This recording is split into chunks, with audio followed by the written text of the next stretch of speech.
What's up, guys? Mad Scientist 7890 back in the lab again. Here's what I want to talk about. I like to go more deep in depth about different things, and one thing I really want to talk about now is, I feel like there's a lot of underutilized talent in WWE and in TNA. But what I want to talk about is the three most underutilized WWE talents to me, and the three most underutilized talents in TNA, and then one woman wrestler from both companies as well. I feel like should be used better. Now, I'm gonna name off a person and just basically, list what I think about them, and then go from there. You'll find out who I have as I go along. But I'm gonna start with WWE. First person I feel like is being underutilized is Tyson Kidd.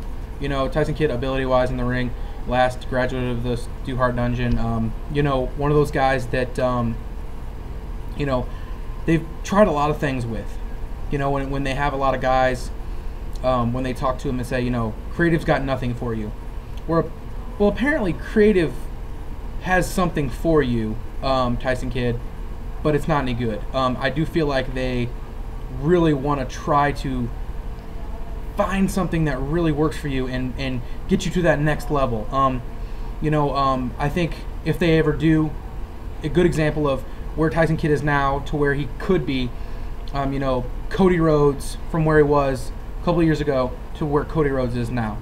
A couple of years ago, I would have never thought Cody Rhodes would be where he's at now, but I really thought Ted DiBiase would be higher than him. But Cody Rhodes, with his gimmick right now, makes me feel like in the near future he could be a main eventer. And I think if they find that right gimmick for Tyson Kidd with his ability together, I think it could really work, because I know they had him with a couple of managers on Superstars and just didn't work, And I really hope that they try to do something with him. They get rid of D.H. Smith, Harry Smith. I really think if they could have put them back together. I mean, if this goes with my rebuilding the tag team division, I still think they had good chemistry together.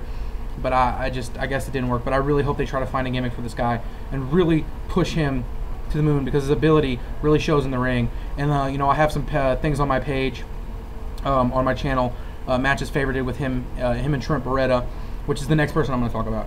Trent Beretta, one member of the Dude Busters.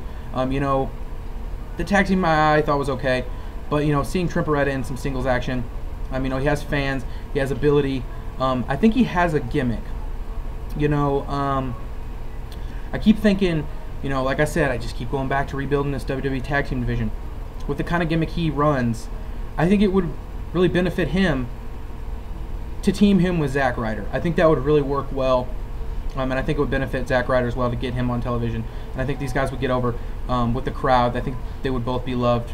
Beretta has just outstanding talent. Like I said, go check out some of the matches I favorited, on my channel from Superstars. These guys can go. A lot of people just won't watch Superstars because it's the lower card guys, and they're just not very good. These guys are having better matches than anybody else on television. It's crazy. So you need to go see these matches. The next person, Yoshitatsu. I've talked about how I feel about people, their gimmick being them from where they're from, basically. And I think, he doesn't use broken English. They use him as a joke.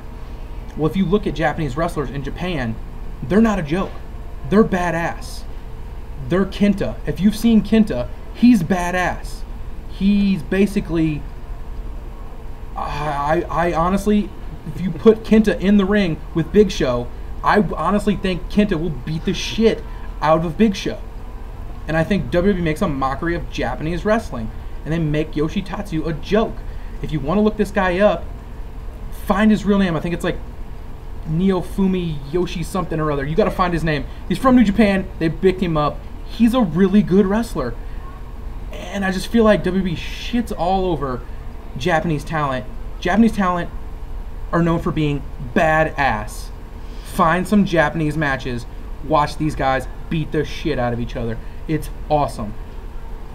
I'm so mad how they treat Japanese wrestlers. That's honestly why I feel like Japanese wrestlers don't want to go to WWE, because they get treated like crap. That's all I gotta say about that. The next person is a diva from WWE, Tamina. And this, I keep going back to the tag division as well. I think you need to put Tamina back with the Usos, and I think you need to make these guys heels, and I think you need to try to do this again. Or try face. I don't care. Try to do this again. I think the concept of this was good when they first came out. When they first came out on Raw and they came out and jumped, I think it was Hard Dynasty, I believe. I was like, who the hell are these guys? These guys look really good. Found out they were Rikishi's kids, you know. You've seen Rikishi. This guy that can go. You know, you think his sons, if he's being trained by them, or his son, you know, Rikishi trained them, you would think they were good too, and they are, and I think they're underutilized as well. But Tamina, I think, is one of those women wrestlers that I believe, if they're doing this thing with Beth Phoenix and Natalya, saying we're beating up all the bimbos and all this, she's the next one in line to start whooping ass. I really think that would be the next person. So that's my WWE underutilized 3 with the woman wrestler as well. The next I got here is TNA. I'm gonna go with the Pope D'Angelo De Niro. What happened? What happened with this? His gimmick is good. He got a main event push. I went to Lockdown last year. Mostly known for Angle and Anderson cage match, and he had a really good match with AJ. He had a main event push. What happened? I really think it just might be a product of Hogan and Bischoff.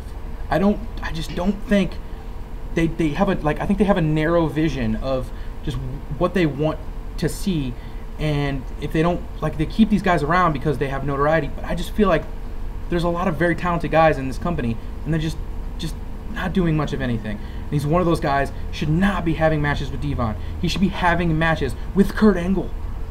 I feel like if his gimmick was this good in WWE, he would be the WWE champion by now. I feel like if this was his gimmick in WWE, he would be big. And I don't see why TNA doesn't understand this and see it. The next person, man, this pains me. Because, I was a huge fan back when he was in Ring of Honor. Samoa Joe. Oh, man. Oh, God. This is so bad to me. Unless this is some kind of storyline where they're just going to continue to have him lose and then just lose his mind and destroy people and actually win some matches, I think that would be okay. But just a series of failed gimmicks. Like I said, let Samoa Joe be Samoa Joe. He's being so underutilized, it's not even funny.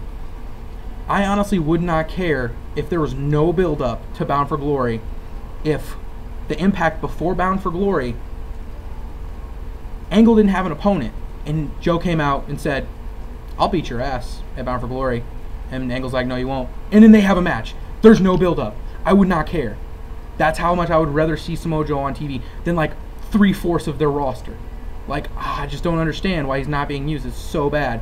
You can consider right now another person in WWE who's like Samoa Joe, and I feel like that's also Jack Swagger. A guy who got a main event push, a title push, and then just kind of got shoved down the ladder for whatever reason. But I feel like Joe's more talented than Jack Swagger. Ability in the ring, cutting promos, overall just quality, he's better. I just don't understand what they're doing. The next person, Eric Young. Every once in a while they try to make this guy serious. I really think he does good serious, but I think he's good as a comedic role as well. This guy kind of has the Santino vibe, and if some of you might know this, some of you might not. Basically, if you check this out on YouTube, you can find it. Santino Marella, before he was going to come into WWE as Santino, he was going to come in as Boris Alexov. Now, this was a gimmick that Paul Heyman came up with, and basically, if you find this promo of him, he's basically looks like he could be the next Kurt Angle. He's like a Russian Kurt Angle. He had this nasty arm breaker. Just, it's disgusting when he was when OVW. Find this promo of Santino. Boris Alexov is the name of the promo. You'll find it. This is what Santino could have been. I feel like Eric Young could be like this as well. Ability-wise, maybe not like a Santino, but I think he has more to offer than just being a complete joke and being, nothing. Doing the whole gimmick. And it's funny and it's fun and all that. But I think the guy can go in the ring.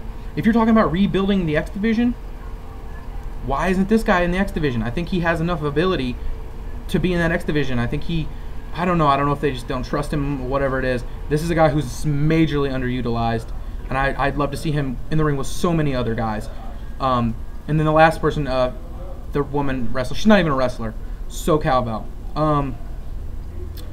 This is almost personal preference to me. I feel like feel like she could be a valet. I don't think she could wrestle, but I think she could be really utilized more than just grabbing people's coats and sitting on a chair. And look, I mean, she just looks hot all the time. But I think what would really work for this is if maybe she was like Pope's valet. I think that would really work. I think that would really work well, and I think see her more on TV is what I would really like to see. I think I really enjoyed her when she was doing the heel thing, when she was with Sanjay Dutt and Lethal were going at it. I thought that was a really cool concept, and the matches came over well. But, you know, I had some weird matches. But I enjoyed seeing SoCal Val, and I think she has the ability to talk on the microphone, and I think, I don't know, she looks the part as a valet for, you know, kind of a cocky, arrogant type guy. Maybe if not Pope, maybe Aries would be a good fit as well. So I mean, these are some people I felt like were underutilized. You know, let me know what you guys think. Like I said, I have some matches with Beretta and Kid from Superstars that people are considering, you know, very good if you haven't seen. I have a match with Kid and Tattoo from, you know, NXT that's very good. So I mean, let me know what you guys think. Throw some comments if you think some other people are very underutilized right now. Just let me know. I'll get back to you and we can see what we can do. Also, check out MVP Share 123R888. He's getting ready to do a series of reviews of WWE shows from 2001. Quite possibly the best 3 WWE pay-per-views in a row. So check that out. I might do a response to that because I really think I would agree with him on these being, you know, probably the 3 best WWE shows in a row at one time. So check him out as well, and those are going to be good. So thanks, guys. Thanks for watching, and subscribe.